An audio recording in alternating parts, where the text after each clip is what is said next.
Hi ಸ್ನೇಹಿತರೆ, ನೋಡಿ ನಮ್ಮ ಪಾಪು ಸಹ ಬಿಗ್ ಬಾಸ್ನ ಇಷ್ಟಪಡುತ್ತೆ. ಅಷ್ಟು ನಾವು ಬಿಗ್ ಬಾಸ್ನ ಹುಚ್ಚಿಡಿಸ್ಕೊಂಡು ನೋಡೋದು. ನಾವು ಇಂಥ ಬಿಗ್ ಬಾಸ್ ನೋಡೋ ಪ್ರೇಮಿಗಳಿಗೆ ನೀವು ಅವಕಾಶ ಮಾಡಲ್ಲ. ಬಿಗ್ ಬಾಸ್ ಹೋಗಿ ಬಿಗ್ ಬಾಸ್ ನೀವು ಮೋಸ, ನೀವು ದಡ್ರು. ಬಿಗ್ ಬಾಸ್ನ ಇಷ್ಟಪಡೋರು ನಾವು. ಬಿಗ್ ಬಾಸ್ ಎಡ್ಡರ್ಸ್ಗೆ ಹೋಗೋವರೆಗೂ ಶೇರ್ ಮಾಡಿ ಪ್ಲೀಸ್. ನನ್ನ ಸ್ನೇಹಿತರೆ, ನನ್ನ ಫಾಲೋವರ್ಸ್ಗಳೇ, ನೀವು ನನಗೆ ಬಿಗ್ ಬಾಸ್ ಒಳಗಡೆ ಹೋಗೋಕೆ ಅವಕಾಶ ಮಾಡಿಕೊಡಿ. ಬಿಗ್ ಬಾಸ್ ಸ್ನೇಹಿತರೆ, ಈಗ ಸೀಸನ್ 12, ಅಟ್ಲೀಸ್ಟ್ ಒಂದು 12, 13, 14ನೇ ಎಪಿಸೋಡ್ಗಾರು ಕಳಿಸಿವಿ ಸ್ನೇಹಿತರೆ. ಎಲ್ಲ ಶೇರ್ ಮಾಡಿ. ನಂಗೆ ತುಂಬ ಇಷ್ಟ ಬಿಗ್ ಬಾಸ್ ಅಂದ್ರೆ. ನೋಡಿ, ನಮ್ಮ ಪಾಪು ಸಹ ಎಷ್ಟು ಇಷ್ಟಪಡ್ತಾನೆ. ಬಿಗ್ ಬಾಸಲ್ಲಿ ಯಾರು ಇಷ್ಟಪ್ಪ ನಿಂಗೆ? ಬಿಗ್ ಬಾಸ್ ಯಾಕಪ್ಪ ಇಷ್ಟ? ಬಿಗ್ ಬಾಸಲ್ಲಿ ಯಾರು ಇಷ್ಟ ನಿನಗೆ? ಸುದೀಪ್ ಸರ್, ಯಾರು ಮಲ್ಲಮ್ಮ ಅಂತ ಏನಿಲ್ಲ, ಮಲ್ಲಮ್ಮ, ಗಿಲ್ಲಿ ನಟ, ಚಂದ್ರಪ್ರಭ. ಸುದೀಪ್ ಸರ್ ಏನಕ್ಕೆ ಇಷ್ಟ? ಚೆನ್ನಾಗಿ ಮಾತಾಡ್ತಾರೆ, ಬೈತಾರೆ, ಅದಕ್ಕೆ ಇಷ್ಟನಾ? ನೋಡಿ, ನಮ್ಮ ಪಾಪನು ಸಹ ಬಿಗ್ ಬಾಸ್ನ ಅಷ್ಟು ಇಷ್ಟಪಟ್ಟು ನೋಡುತ್ತಾ. ಸುದೀಪ್ ಸರ್ ಬಂದ್ರು ಅಂತ ಅಷ್ಟೇ. ಸುದೀಪ್ ಸರ್ ಬಂದು ಎಪಿಸೋಡಲ್ಲಿ ಮಾತಾಡೋದೇ ಒಂದು ಖುಷಿ, ಒಂದು ಸಂತೋಷ, ಒಂದು ಉಲ್ಲಾಸ. ಅವರೆಲ್ಲರಿಗೂ ಸರಿ ಸಮಾನವಾದ ನ್ಯಾಯ ದೊರಕಿಸ್ಕೊಳ್ತಾರ. ಅವರು ನ್ಯಾಯಾಧೀಶರ್ತಾರ ಸುದೀಪ್ ಸರ್. ಈ ಶನಿವಾರ ಭಾನುವಾರ ಬಂದಿರೋಂಥ ನನ್ನ ಮಗಳಿಗೆ ನನಗಂತೂ ತುಂಬ ಖುಷಿ. ಅದಕ್ಕೋಸ್ಕರ ನಾನು ಎಲ್ಲ ಎಪಿಸೋಡ್ ನೋಡೋದಕ್ಕಿಂತ ಮುಖ್ಯ ನನಗೆ ಸುದೀಪ್ ಸರ್ ಬರೋದೇ ತುಂಬ ಇಷ್ಟ. ಸುದೀಪ್ ಸರ್ ಒಂದೊಂದು ಮಾತು, ಒಂದೊಂದು ಪ್ರಶ್ನೆ, ಒಂದೊಂದು ಇಂಚಿಂಚಿಗೂ ಒಂದೊಂದು ಪಾಯಿಂಟ್ ಹಾಕಿ ಪ್ರಶ್ನೆ ಹಾಕಿ ಮಾತಾಡ್ತಾರ.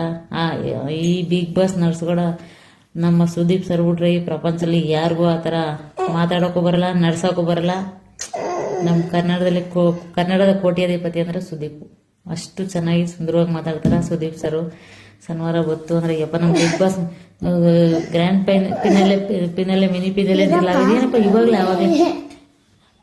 ಇವಾಗ ಶುರುವಾಗಿ ಅವಾಗಲೇ ಇದಾಗೋಯ್ತಾ, ಮುಗಿಯಕ್ಕೆ ಬರ್ತೈತೆ ಅಂತ ತುಂಬ ಯೋಚನೆ ಮಾಡ್ತಾ. ನನ್ನ ಮಗಳ ಕಣಮ್ಮ ಮಿನಿ ಪಿನಾಲೆ ಅಂತ ಮಾಡ್ತಾ ಇದ್ದಾರೆ ಅಂತ ಹೇಳೋದು. ನನಗೆ ಅದ್ರ ಬಗ್ಗೆ ಅಷ್ಟೊಂದು ತಿಳುವಳಿಕೆ ಐತಿಲ್ಲ. ಅಯ್ಯೋ, ನಂಗೆ ಎಷ್ಟು ಬೇಜಾರಾಯ್ತು ಬಿಗ್ ಬಾಸ್ ಮುಗ್ದೋದಪ್ಪ ಆಗಲೇ ಅಂತ. ನಂಗೆ ತುಂಬ ಖುಷಿ ಬಿಗ್ ಬಾಸ್ ಅಂದ್ರೆ. ಬಿಗ್ ಬಾಸ್ ನಮ್ಮನ್ನು ಕರ್ಸ್ಕೊಳ್ಳಿ. ಬಿಗ್ ಬಾಸ್ ಅಲ್ಲಿರೋರು ಅಶ್ವಿನಿ ಮೇಡಮ್ ಅವರ ಹುಡುಗಿ ಬಗ್ಗೆ ಹಂಗೆಲ್ಲ ಮಾತಾಡಿದ್ರೆ ಬಿಗ್ ಬಾಸ್ ತಪ್ಪಲ್ಲ. ಬಿಗ್ ಬಾಸ್ ಎಲ್ಲಿಂದ ಬಂದೆ, ಹೆಂಗಿದೆ, ಏನಿದೆ ಅಂತ ಸೌಂದರ್ಯ ನೋಡಿ ಎಲ್ಲ ಹಳೆಯೋದು ಬೇಡ. ಬಿಗ್ ಬಾಸ್ ನಮ್ಮಂಥ ಜನ ಸಾಮಾನ್ಯರು ತಗೊಂಡೋಗಿ ತಲುಪಿಸಿ ಒಳಗಡೆ, ಆಮೇಲೆ ಆಟ ಆಡಿಸಿ ನಮ್ಮಂಥ ಸಾಮಾನ್ಯರಿಗೊಂದು ಗೆಲುವು ಸಿಗಲಿ. ಬಿಗ್ ಬಾಸ್ ಎಲ್ಲ ಸೆಲೆಬ್ರಿಟಿಗಳನ್ನೇ ಕಳಿಸ್ತೀರ ನೀವು. ಸೆಲೆಬ್ರಿಟಿ ಎಲ್ಲಂತೆ ನಮ್ಮಂಥ ಜನ ಸಾಮಾನ್ಯರು ಕಳಿಸಿ ನಮಗೊಂದು ಅವಕಾಶ ಮಾಡಿಕೊಡಿ. ನಮಗೂ ಇಷ್ಟ, ಆಸೆ. ಅವ್ರನ್ನ ಕರ್ಕೊಂಡೋಗಿ ಅವ್ರ ಕಷ್ಟ ಏನೋ ಸುಖ ಏನೋ ಗೊತ್ತಿರಲ್ಲ, ಕರ್ಕೊಂಡೋಗಿ ಒಳಗಡೆ ಸೇರಿಸ್ಬಿಟ್ಟು ಜಗಳ ಮಾಡ್ಕೊಂಡು ಸುಮ್ಮನೆ ಕಿತ್ತಾಡ್ಕೊಂಡು ನಾನು ಮೇಲೂ ನೀನು ಮೇಲೂ ಅಂತಾರೆ. ಯಾರು ಯಾರ ಮೇಲಲ್ಲ, ಯಾರ ಅಪ್ಪನ ಮನ ಸೊತ್ತು ಅಲ್ಲ. ಬಿಗ್ ಬಾಸ್ ಎಲ್ಲರೂ ಸತ್ತು, ಎಲ್ರಿಗೂ ಅಧಿಕಾರ ಇದೆ ಹೋಗೋಕೆ ಬರೋಕೆ, ಏನೇ ಮಾಡೋಕೆ. ಸುದೀಪ್ ಸರ್ ಹತ್ರ ಅಂದರು, ಬಿಗ್ ಬಾಸಲ್ಲಿ ಎಷ್ಟು ಜನ ಇದ್ದಾರೆ, ಎಷ್ಟು ಜನಕ್ಕೆ ನೀವು ಹೆಂಗೆ ಇರಬೇಕು, ಏನು ಮಾಡಬೇಕು, ಅಷ್ಟು ನಿಮ್ಗೆ ಅಧಿಕಾರ ಇದೆ, ಹಕ್ಕಿದೆ. ಯಾರ ಅಪ್ಪನ ಮನ ಸೊತ್ತೂ ಅಲ್ಲ ಅಂದರು. ಪ್ಲೀಸ್, ಅದೊಂದು ಎಷ್ಟು ಖುಷಿ ಅಂದ್ರೆ ತುಂಬ ಖುಷಿ ಆಯಿತು ನನಗೆ. ತುಂಬ ಸಂತೋಷ ಆಯಿತು. ಸುದೀಪ್ ಸರ್ ಎಷ್ಟು ಚೆನ್ನಾಗಿ ಪಾಯಿಂಟ್ ಹಾಕಿ ಮಾತಾಡ್ತಾರೆ. ಅಯ್ಯಪ್ಪ, ನಂಗೆ ತುಂಬ ಇಷ್ಟ ಸುದೀಪ್ ಸರ್ ನಡ್ಸ್ಬಿಡೋ ಎಪಿಸೋಡು ಅಂದರೆ.